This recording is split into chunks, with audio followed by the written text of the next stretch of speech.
Hi, I'm Vijay. I'm the head librarian at the Christine Mann Library in the Carling Center.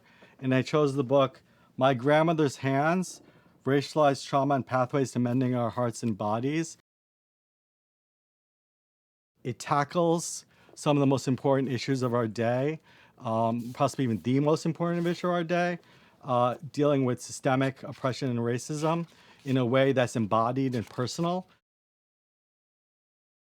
The central idea is basically dismantling or unpacking uh, the terminology around systemic oppression and racism.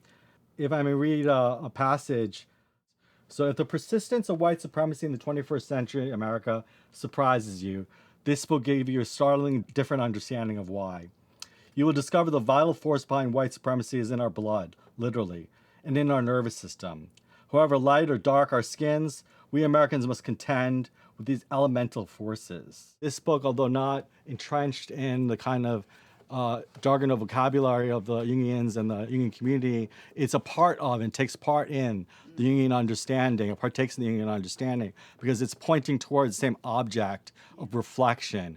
And when we're challenged with what is the source of our behaviors, we then begin to confront the shadow, begin to confront the underlying impulses, the base impulses that will then inform us to move towards healing and wholeness and individuation.